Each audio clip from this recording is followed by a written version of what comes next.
Hi everyone, कैसे हो आप सब। आशा करता हूँ आप सभी अच्छे होंगे। आज की इस वीडियो के अंदर मैं आपको गूगल ऐप स्क्रिप्ट की मदद से एक डेटा को दूसरी जगह किस तरीके से पेस्ट करते हैं वो दिखाने वाला हूँ। वीडियो को स्टार्ट करने से पहले मेरी आप लोगों से एक छोटी सी रिक्वेस्ट है यार, अगर आप लोगों को मेरी वीडियोस से कुछ भी सीखने के लिए मिलता है तो प्लीज मेरे चैनल को सब्सक्राइब करो, वीडियोस को लाइक करो सो दैट मुझे सपोर्ट मिल सके। तो चलिए शुरू करते हैं। तो यार सबसे पहले देख लेते हैं गूगल ऐप स्क्रिप्ट का कोड हमें कहाँ पे लिखना है। तो उसके लिए आप लोगों को क्या करना है, यहाँ पे एक्सटेंशन वाले ऑप्शन में जाना है एंड देन आपको ऐप स्क्रिप्ट वाले ऑप्शन पे जाना है। जब आप इस ऑप्शन को एक्सेस कर लेंगे तो आपको कुछ इस तरीके का इंटरफेस देखने के लिए मिलेगा। यहाँ पे आप साइड में फाइल क्रिएट कर सकते हो। फाइल दो तरीके की यहाँ पे सपोर्ट की जाती है। एक तो जावास्क्रिप्ट वाली फाइल आप क्रिएट कर सकते हैं एंड दूसरी जो फाइल है यहाँ पे हमारी HTML की फाइल होती है जिसे हाइपर टेक्स्ट मार्कअप लैंग्वेज बोला जाता है। अब हम देख लेते हैं कि हमें कोड किस तरीके से लिखना है एंड फंक्शंस किस तरीके से क्रिएट करने हैं। फंक्शन को समझने से पहले हमें वेरिएबल्स को समझना पड़ेगा। वेरिएबल बेसिकली एक डेटा स्टोरेज कंटेनर की तरह होते हैं जो बेसिकली डेटा को स्टोर करने का काम करते हैं। आई होप ये चीज आपको समझ में आ गई होगी। बेसिकली क्या होता है, जब भी हम कोई डेटा एक्सेस करते हैं गूगल ऐप स्क्रिप्ट की मदद से तो हमें उसको स्टोर करने के लिए कंटेनर बनाना होता है जिसको हम वेरिएबल्स बोलते हैं। वेरिएबल्स को हम यूज कर पाते हैं लेटर ऑन किसी दूसरे वेरिएबल को क्रिएट करने में।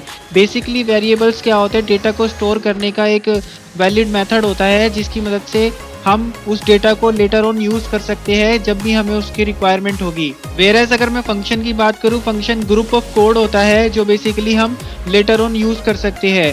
फंक्शन को कुछ इस तरीके से समझिए कि फंक्शन हमारा एक कमांड की तरह काम करता है जो बेसिकली एक पर्टिकुलर टास्क को कंप्लीट करता है। आई होप आप लोगों को दोनों चीजों में क्लियरिटी आ गई होगी कि वेरिएबल्स क्या होते हैं एंड फंक्शंस क्या होते हैं। अब देख लेते हैं हम हमारे मेन प्रोजेक्ट को किस तरीके से कंप्लीट करेंगे, जो कि है हमें गूगल ऐप स्क्रिप्ट की मदद से गूगल शीट में से डेटा एक जगह से उठाना एंड दूसरी जगह पे उसको पेस्ट करना। तो डेटा को कॉपी पेस्ट करने के लिए सबसे पहले हमें एक फंक्शन क्रिएट करना होगा। इस फंक्शन का नाम मैं दे देता हूँ कॉपी पेस्ट डेटा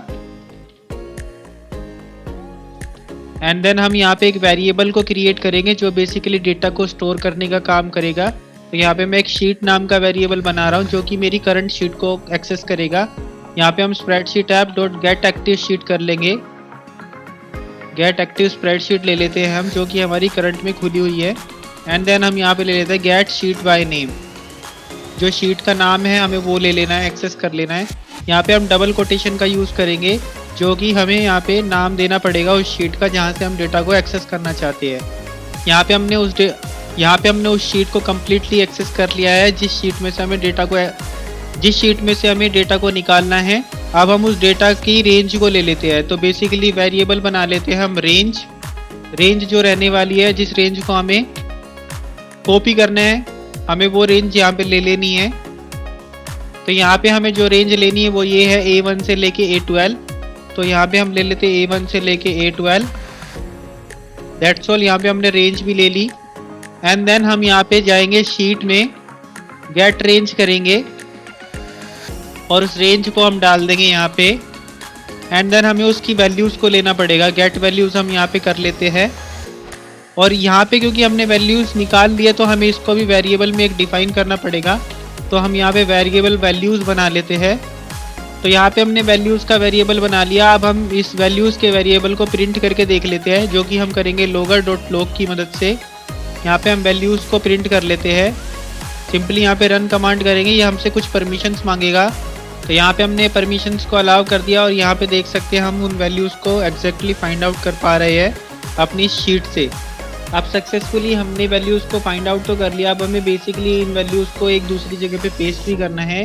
तो हम उसके लिए सिंपली क्या करेंगे, यहाँ पे हम शीट में जाएंगे अपनी, जो कि हमने शीट को एक्सेस किया था एंड यहाँ पे हम दूसरी रेंज को एक्सेस कर लेंगे जो कि हमारी B रेंज रहने वाली है। तो B1 से लेके B12 मैं ले लेता हूँ क्योंकि हमारे पास सेम साइज़ की रेंज होनी चाहिए जिसमें हम डेटा को पेस्ट करना चाहते हैं। एंड देन हम यहाँ पे सेट वैल्यूज़ कर देंगे। उन वैल्यूज़ को हम यहाँ पे पेस्ट कर देंगे जिन वैल्यूज़ को हमने गेट किया था। तो यहाँ पे हम वैल्यूज़ को डाल देते हैं क्योंकि हमने इस वैल्यूज़ के वेरिएबल के अंदर ही उन वैल्यूज़ को स्टोर किया हुआ है।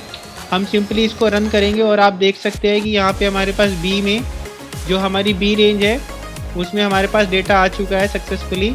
आई होप दोस्तों आपको ये वीडियो देखने के बाद समझ में आया होगा कि स्प्रेडशीट ऐप किस तरीके से काम करता है एंड गूगल ऐप स्क्रिप्ट की मदद से हम कोडिंग किस तरीके से करते हैं। Thank you for watching everyone.